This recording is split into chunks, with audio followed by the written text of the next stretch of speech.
આ પુષ્પ દોલોત્સવ એટલે કહેવાય કે રંગોત્સવ તો એવો એક ઉત્સવ છે કે જેની અંદર આપણે ભગવાન અને સંતની સાથે જોડાયેલું આવો એક સંત સમાજ, હરિભક્ત સમાજ, આ પ્રકારે કહેવાય છે કે લાભ લેવા માટે જ્યારે આવે ત્યારે કેટલી બધી મજાની એ વાત છે. એટલે આપણે યાદ રાખીએ કે આજના દિવસે એ બ્રહ્મ સ્વરૂપ યોગીજી મહારાજના સંકલ્પનો દિવસ એટલે રવિવારનો દિવસ, અને આ પરમહંત સ્વામી મહારાજે આ દિવસ, આ તારીખ અને આ તિથિ જે પસંદ કરી છે એ દિવસે આપણને આવો ત્રિવેણી સંગમની અંદર સ્નાન કરવાનો એક અદ્ભુત લાભ મળવાનો છે. અને એ લાભની અંદર આપણે બધા ગરકાવ થઈ જઈએ, કારણ કે મહારાજે ગઢડા પ્રથમ પ્રકરણના 3જા વચનામૃતની અંદર લખ્યું છે કે અમે જે અવતારે કરીને જે લીલા કરી હોય તેને સંભાળી રાખવી. કારણ કે આ લીલા ચરિત્ર છે. આવનાર ભક્તો પોતે એટલા બધા ઉમંગ અને ઉત્સાહની અંદર હોય કે હું જ્યાં સ્વામીશ્રીની નજીક જાઉં ત્યારે મને એમના અંતરના ભક્તિ ભીના રંગ વડે કરીને ભીંજવી દે. આમ બાહ્ય દ્રષ્ટિએ જોવા જાઓ તો પાણી અને રંગ, પણ એની અંદર પ્રભુનો પ્રસાદ રૂપી જે રંગના અમી છાંટણા ભળ્યા છે ને, એટલે એ પ્રસાદીના રંગ વડે કરીને રંગાયેલું હૈયું આમ થનગન નાચવા માંડે એવા દ્રશ્યો પણ આપણે આ પુષ્પ દોલોત્સવની અંદર હરિભક્તોના જીવનની અંદર આપણે માણ્યો છે. અને એમાંય આ વખતના સમયની અંદર તો વિદેશની ધરતી ઉપર રહેતા 50% જેટલા સંતો એ સ્વયં એ બધા જ પધાર્યા છે. અને એ બધા સંતો પણ એવા જ નિરખીને પોતાની આંખની અંદર સ્વામીશ્રીની કામણગારી મૂર્તિ અને અક્ષર પુરુષોત્તમ મહારાજને પોતાના હૃદયની અંદર બિરાજમાન કરી અને લાંબા સમયનું આવું એક દર્શનનું ભાથું ભરીને પણ એ સંતો જશે. એટલે બહુ મજાની વાત તો એ છે કે સત્પુરુષ રંગે અને લોક જગતની અંદર હોળીના દિવસોની અંદર કાદવ કીચડ ઉછાળે અને પછી કહેવાય ને કે જૂના જમાનામાં તો ઓલું બળી ગયેલું એન્જિનનું ઓઇલ હોય કે કરુડ હોય એ લઈને એકબીજાના મોઢા કાળા કરે અને એનો આનંદ માણે કે મેં આને કેવો બગાડ્યો. બચારો એ અઠવાડિયા સુધી ગમે તેટલું સાફ કરે તો પણ એ કાળાશ જાય નહીં, બહાર નીકળતા પણ શરમ આવે. જ્યારે આ સત્પુરુષ આપણને ભક્તિભીના રંગે કરીને, પુરુષોત્તમના રંગે કરીને, અક્ષર બ્રહ્મના રંગ વડે કરીને આપણને રંગી દે છે. ને રંગીને પછી એના એ જ કપડાની અંદર આપણે જ્યારે આપણે પોતાના વાહનમાં કે પછી આપણી જનરલ એસટી બસમાં કે ટ્રેનમાં જ્યારે આપણે જઈએ ને ત્યારે આપણને એમ ન થાય કે લોકો આપણને આવા કપડામાં જોઈને શું કહેશે. ઉલટાનું આપણને પૂછે કે શું હતું, તો કે અમારા સાક્ષાત ભગવાન સ્વામિનારાયણના અખંડ ધારક સત્પુરુષ એમના સાનિધ્યની અંદર સારંગપુરની અંદર આ વખતે આ એક સરસ મજાનો રંગોત્સવ મહાવીર જયંતિના દિવસે પણ કરવામાં આવ્યો છે. એનો મને અમી છાંટણા અમારા કપડા ઉપર પડ્યા છે. અને એ આનંદને હસતા હસતા આપણે જ્યારે કહીએ ત્યારે સામી વ્યક્તિને પણ એમાંથી આનંદ પ્રાપ્ત થતો હોય છે. મહાવીર જયંતિ વિશે ગુરુહરિ મહંત સ્વામી મહારાજ પણ ઘણી વખત કહેતા કે આ લોકની અંદર કેટલાક વીર હોય છે. એટલે વીર લોકો શું કરે કે પોતે પોતાના હાથની અંદર શસ્ત્ર વડે કરીને પોતાના કાંડામાં રહેલા બળથી એ અન્ય રાજ્ય ઉપર ચડાવ કરીને એ પોતે એને જીતી લે એટલે એને વીર અથવા તો સુરવીર કહેવામાં આવતા. પરંતુ કહેવાય છે કે જૈન સંપ્રદાયની અંદર આપણે જાણીએ એમ મહાવીર સ્વામી પોતે થઈ ગયા, તો એમણે પોતે એ મહાન વીર કેમ કહેવાયા? તો કે એમને પોતે પોતાના જીવનની અંદર ઇન્દ્રિયો, અંતકરણ, મન, બુદ્ધિ, ચિત્ત આ બધાની ઉપર એવી જબરજસ્ત એમણે પોતે ત્યાં આગળ વીરતા વાપરીને અને એ દોષને નાશ કરી નાખી અને એની સામે બરાબર જજુમાં, એટલે મહાવીર કહેવાય.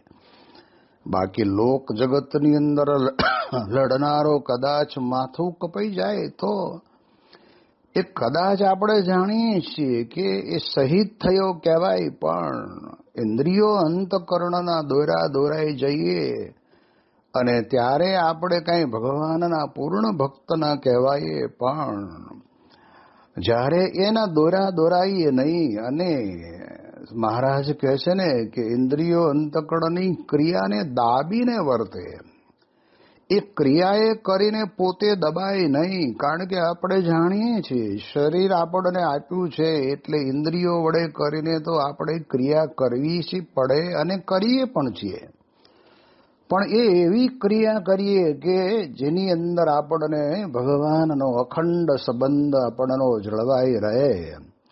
જ્યારે અહીંયા આગળ તો કહેવાય છે કે મહાવીર સ્વામીએ પોતે પોતાના જીવનની અંદર એમણે સંયમની અંદર બરાબર એકાગ્રતા રાખી અને આ પ્રકારના વિકાર અને વિચારોને દાબીને એના ઉપર એમણે વિજય પ્રાપ્ત કર્યો, એટલે મહાવીર કહેવાય. અને એવા મહાવીર સ્વામી પોતે અહિંસા ધર્મની અંદર ખૂબ પ્રેમથી એમણે જૈન સંપ્રદાયની અંદર પણ બધાને એક રસ્તો બતાવ્યો. અને ત્યારે પ્રમુખ સ્વામી મહારાજ પોતે ઘણી વખત વાત કરતા કે જેમ મહાવીર સ્વામીએ આપણને બધાને કહ્યું કે કોઈ પણ જીવ જંતુની હિંસા ન કરવી, એમ ભગવાન સ્વામિનારાયણે પણ આપણને શિક્ષાપત્રીની અંદર કહ્યું કે કશ્યાપી પ્રાણીનો હિંસા નૈવ કાર્યાત્ર મામ કહે. મારા જે કહેવાયા છે એવા જે ભગવાનના ભક્તો એમણે ક્યારેય પણ હિંસા તો ન જ કરવી. અને એ અહિંસાની એક અદ્ભુત વાત પણ ભગવાન સ્વામિનારાયણે આપી. એટલે પ્રમુખ સ્વામી મહારાજ પોતે એ કહેતા કે મહાવીર સ્વામીએ જે રસ્તો લીધો હતો એ જ રસ્તો આપણને ભગવાન સ્વામિનારાયણે પણ આપ્યો છે. એટલે તો આપણે બધા એક વિચારવાળા ભેગા થયા કહેવાય. અને એ દ્રષ્ટિથી આપણા જીવનની અંદર પણ મહારાજની આજ્ઞાએ કરીને પણ ઘણો બધો સત્સંગની અંદર સમુદાય કે એ પોતે ક્યારેય પણ આવી પ્રકારની હિંસાની અંદર પોતે આવે નહીં. એટલે એ દ્રષ્ટિથી મહાવીર જયંતિ અને ફૂલદોલનો ઉત્સવ કે જેની અંદર પુષ્પના સરસ મજાના તોરણો વડે કરીને બંધાયેલા હિંડોળાની અંદર પણ આપણે હરિકૃષ્ણ મહારાજની સાથે આપણે પ્રમુખ સ્વામી મહારાજને ભક્તને ભગવાનને સાથે ઝૂલતા આપણે દર્શન કર્યા છે. અને એ જ સાચો ફૂલદોલ. અને એટલે જ વડતાલની અંદર 12 બારણાનો હિંડોળો બનાવીને ફૂલથી શણગારીને જોબન પગીએ પોતે પોતાની ભક્તિ અદા કરવા માટે થઈને એમણે જ્ઞાનબાગની અંદર આ ઉત્સવ કર્યો. અરે એની અંદર તો કેટલો બધો ગુલાલ લાવ્યા, કેટલો બધો અબીર લાવ્યા, કેટલો બધો કેસુડાનો રંગ ભેગો કર્યો, કેટલા કહે છે ને કે ગાડાઓ ભરીને તો વાંસ લાવ્યા અને એની પિચકારીઓ બનાવી અને સામે બધાય એ રમે પણ એ ભગવાનના ભક્તિભર્યા રંગ વડે કરીને આધ્યાત્મિક રંગથી રમતા હતા. એ કઈ એકબીજાને બગાડી દેવું અને એનું મોઢું કાળું કરીને આપણે હી ને હિસકારા કરવા એવું નહીં. હા, કદાચ બહુ જોરદાર પિચકારી કદાચ એની મોઢા ઉપર વાગે અને વાગે ત્યારે આંખો બંધ કરી દે એવું થાય ત્યારે આપણને આનંદ આવે, પણ એ આનંદ એ નાશવંત આનંદ નથી, એ આનંદ ક્ષણિક આનંદ નથી. એ આનંદ તો આપણા ભગવાન પૂર્ણ પુરુષોત્તમ નારાયણના પરમ ભક્તરાજ છે.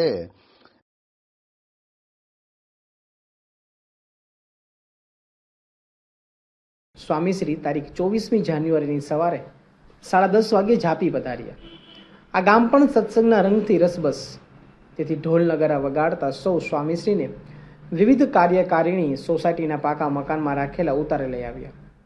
પણ સ્વામીશ્રી આ ધાબાબંધ મકાનમાં રોકાયા બહુ ઓછું. ઘરોઘર પધરામણી અને કથા પ્રસંગોમાં જ તેઓનો જાજો સમય વીત્યો. વળી પાદરેથી વહેતી પાંજરા નદીમાં સ્નાન લીલાની સ્મૃતિ પણ સૌને આવી. તારીખ 24મી જાન્યુઆરીની સાંજે આ સરિતાને કાંઠે તેઓએ સ્મૃતિ બિંદુઓ ઉડાડતા કહ્યું કે નાના અક્ષર સ્વામી અહીં શિયાળાની સવારે નાહવા આવ્યા હતા. તે તપસ્વી લોટે લોટે નાહીને બોલતા જાય, મહારાજ નાહો, સ્વામી નાહો, એમ પરમહંસોના નામ બોલતા જાય. તેમાં ઠંડી ચડી ગઈ. બધા ઉપાડીને મંદિરે લાવ્યા અને પછી ખૂબ તપાડ્યા ત્યારે માંડબાંડ સારા થયા. અહીં મંદિરમાં ભાઈલીવાળા નીલકંઠ સ્વામી ધામમાં ગયા હતા અને આ નદી કિનારે તેમનો અગ્નિ સંસ્કાર કર્યો હતો. સરિતા સ્નાનની સાથે સૌને પોતાની પ્રેમ સરવાણી સમી વાણીમાં તરબોળ કરતા સ્વામીશ્રીએ રાત્રિ સભામાં જણાવ્યું કે કિંમતી દેહ ભગવાને આપ્યો, તેને વ્યસનમાં કાઢી નાખીએ તો કોઈ ફાયદો ન થાય. પણ ઘણા કહે છે કે દારૂ માંસ વગેરે ભગવાને બનાવ્યું છે, તો તે ખાવા પીવામાં શું વાંધો? તો ભગવાને ઝેર પણ બનાવ્યું છે, તે કેમ ખાતા નથી? વિષ્ટા કેમ ખાતા નથી? તે પણ ભગવાને જ બનાવ્યું છે ને. સિંહ સાપ પણ ભગવાને બનાવ્યા છે, છતાં તેની પાસે જઈને બેસતા નથી. તેમ વિષય વ્યસન આપણને નષ્ટ કરવાવાળી વસ્તુ છે, તેનો ત્યાગ કરવો. સ્વામીશ્રીના શબ્દોમાં તર્ક અને અર્ક બને રહેતા, તેથી તે આસ્તિક નાસ્તિક સૌને ઢંઢોળતા. અહીં પણ તે સાંભળીને આશરે 25 વ્યક્તિઓએ વ્યસનને રામ રામ કહી દીધા. 1.5 દિવસથી ઓછા રોકાણમાં સ્વામીશ્રીએ સૌને એવી શુદ્ધિ વૃદ્ધિ પમાડી દીધી કે ઝાપી તેઓને જ ઝાપ જપવા માંડ્યું. ઝાપીથી તારીખ 25મી જાન્યુઆરીની સાંજે સ્વામીશ્રી મોહાડી પધાર્યા. સત્સંગના આકાશમાં સપ્તર્ષિની જેમ શોભતા ખાનદેશના 7 ગામોમાં મોહાડી પણ મહત્વની. શાસ્ત્રીજી મહારાજની જયંતીઓની ધારાના ઉદ્ગમ બિંદુ તરીકે સ્થાન પામનારા આ ગામમાં સત્સંગ જૂનો પણ જીર્ણ નહીં. તેની પ્રતીતિ સૌને ત્યારે થઈ કે જ્યારે સ્વામીશ્રીના આગમનમાં નીકળેલી નગર યાત્રામાં ગામના 70-75 વર્ષના વયસ્ક પુરુષ મહિલાઓએ સતત 2 કલાક સુધી પરમહંસો રચિત મૂર્તિ ઉપદેશના પદો, શાસ્ત્રીજી મહારાજના કીર્તનો ચોપડી ચોપડા ખોલ્યા વિના લલકાર્યા. અહીં તારીખ 26મી જાન્યુઆરીની સવારે ભૂષણ મહાજનના ઘેર પધારેલા સ્વામીશ્રીના ફોટા જીવણલાલ નામના એક ભાવિક પાડી રહેલા. તેઓએ થોડી તસવીરો ખેંચી હશે ત્યાં સ્વામીશ્રી બોલ્યા, આવો હવે અમે તમારો ફોટો પાડીએ. એમ કહી તેઓ તે મુરબ્બીને વાતો કરી નિર્વ્યસની અને સત્સંગી બનાવી દીધા. જીવનને સત્સંગ અભિમુખ કરવાની સ્વામીશ્રીની પદ્ધતિ તરે તરેની રહેતી. તેમાં હેત અને હેતુ શુદ્ધ હોવાથી તેની ધારી અસર થતી. તેઓની આવી અનેક રીતોમાં એક હતી સીમમાં પધરામણી. ભક્તોના ખોરડા ઉપરાંત તેઓના ખેતરોમાં પણ સ્વામીશ્રી જતા. ત્યાં કૂવા ધોરીએ સ્નાન કરતા.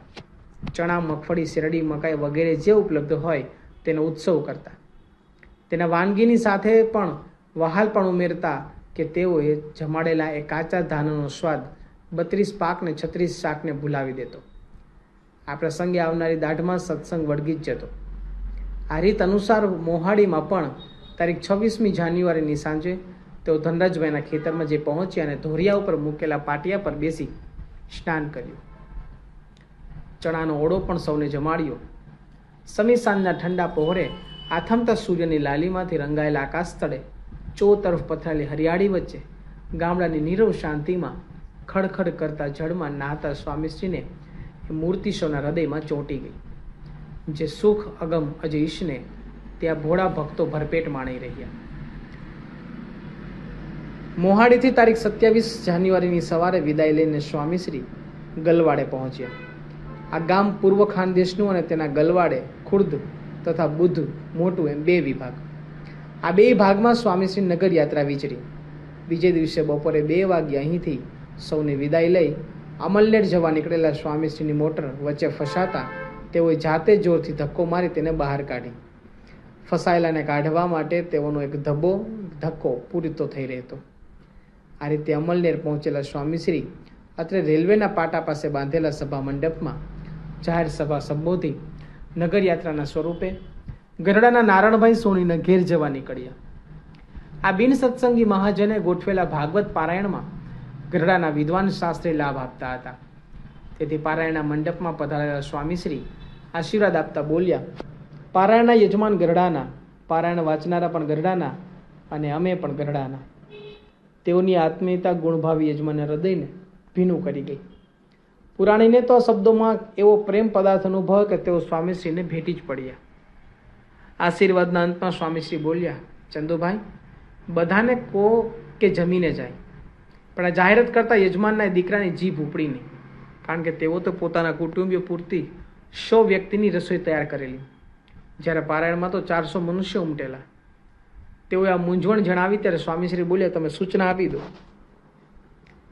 આમ કહી તેઓએ સ્વયં રસોડામાં જઈ ઠાકોરજીની મૂર્તિ પધરાવી દીવો કરી આપ્યો અને પીરસવાની આજ્ઞા કરી. આશીર્વાદના પ્રતાપે 500 વ્યક્તિઓ જમ્યા તોય દૂધ પાકના તપેલાનું તળિયું દેખાયું નહીં. રસોઈએ તો અદૃશ્ય ફાટી આંખી જોઈને બોલી ઉઠ્યો, હેતર સાક્ષાત સ્વામિનારાયણ ભગવાન આહેત, ત્યાંની સ્વતઃ સમોરુન તુમ હાસ દર્શન દિલે. આ તો સાક્ષાત સ્વામિનારાયણ ભગવાન છે, તેમણે સામે ચાલીને તમને દર્શન દીધા. આ દર્શનથી ઘણા ભાવિકોએ વર્તમાન ધરાવી સત્સંગ સ્વીકાર્યો. આ માત્ર 4 જ કલાકના રોકાણમાં સૌને ભગવાનનો અમલ ચડાવી સ્વામીશ્રી કુસુંબે જવા પ્રયાણ કરી ગયા. તેઓની એક પધરામણી પણ અતિ અસરકારક બની રહી હતી. અમલનેરથી સાંજે 7 વાગે કુસુંબે જતા સ્વામીશ્રી સ્મૃતિ પોથીનું એક પાનું ઉઘાડતા બોલ્યા, અમે ગલવાડથી ગાડામાં બેસીને કુસુંબે આવ્યા હતા. વહેલી સવારે ગાડું જોડ્યું હતું. વચ્ચે તાપી નદી આવે, તેમાં તરાપામાં ગાડું બળદ સાથે પાર ઉતારેલું ઠેઠ સાંજે પહોંચ્યા હતા. આ સ્મૃતિ સહેલ માણતા સ્વામીશ્રી રાત્રે 8:15 વાગ્યે કુસુંબે પહોંચ્યા ત્યારે ગામના પાદરે ભક્તોએ ભાવ ભરપૂર સ્વાગત કર્યું. અનેર નદીના કિનારે વસેલા ગામની ભૂમિ કોતરાડી હોવાથી રસ્તા ઊંચા નીચા, પણ તેમાંય સ્વામીશ્રી 1.5 કલાક સુધી શાંતિથી ગાડે બેઠા અને સૌને ભક્તિભાવ સ્વીકાર્યો. ત્યારબાદ રાત્રે 9:45 વાગ્યે તેઓ નગરયાત્રાના વિરામ સ્થળ સમા અક્ષર પુરુષોત્તમ મંદિરે આરતી ઉતારીને ગામના ચોકમાં યોજાયેલી જાહેર સભામાં પધાર્યા. ત્યારે ત્યાં ઉત્સાહનું મોજું ફરી વળ્યું. એ મોજા પર સવાર થઈને જ સૌ પર આશીર્વાદ વરસાવતા સ્વામીશ્રીએ જણાવ્યું, હરિને ભજતા હજી કોઈની લાજ જતા નથી જાણી રે. ભગવાનની ભક્તિ કરીએ તો ભગવાન વ્યવહાર સંભાળી લે છે. એક મુસલમાન રાજાના અનાજ ખાતાના કારભારી દામાજી રાવ હતા. રાજ્યમાં દુકાળ પડી એટલે દામાજીએ ધાન્યના કોઠાર ગરીબોને વહેંચી દીધા. શાહને ખબર પડી, તેથી તેમને જેલમાં પૂર્યા. દામાજી ભગવાનના ભક્ત હતા. પંઢરીનાથ એક મહારનું રૂપ લઈ શાહ પાસે આવ્યા અને તેની પાસે સોનામોનો ઢગલો કરી દીધો ને દામાજીને છોડાવ્યા. મુસલમાન રાજાને પણ ભગવાનનું સ્વરૂપ ઓળખાઈ ગયું ને તે પણ ભક્ત બની ગયો. સ્વામીશ્રીના ઉપદેશોમાં ભગવત શ્રદ્ધાનો સૂર સદા છેડાયેલો રહેતો. આ સૂર તેઓએ તારીખ 29 જાન્યુઆરીની સવારે 40 પધરામણીઓ દ્વારા ઘરોઘર ગુંજાવ્યું. અહીંની પધરામણીઓમાં હરિભક્તો જુવારનો ધર્માદો પણ લખાવતા. તેની એક રમૂજભરી સ્મૃતિ કરતા સ્વામીશ્રી કહેતા, અહીં બધા કહે કે દાદર લખાવો. તે હું સમજ્યો કે દાદર મંદિર માટે કહે છે, પણ પછી ખબર પડી કે દાદર એટલે જુવાર. આ માસ્યના આલેશ્ય પધરામણીઓ કરતા તેઓ મણિભાઈના ઘેર પધાર્યા. પૂર્વ વિચરણમાં સ્વામીશ્રી અહીં આવેલા ત્યારે હરિભક્તને તેઓએ સ્વહસ્તે મુખપાઠ કરવા યોગ્ય કીર્તનોની યાદી એક ડાયરીમાં લખી આપેલી. તેઓને જોતા જ આ પુરાણી સ્મૃતિ સ્વામીશ્રીએ સૌને કરાવી. જોકે આવું તો અહીં ગામોગામ બનતું. 23 વર્ષ પૂર્વે તેઓએ આ ખાનદેશમાં કરેલું વિચરણ સૌને તાજું જ હતું. તેથી આજે સાયમ સભામાં આશીર્વાદ આપતા સ્વામીશ્રી બોલ્યા, શાસ્ત્રીજી મહારાજની કૃપાથી સત્સંગ ખૂબ વધ્યો છે. દિવસના 3-4 ગામ ફરીએ તોય ઓછું પડે છે. અહીં આવ્યા ને ઓળખાણ તાજી થઈ, બધાને મળાઈ ગયું.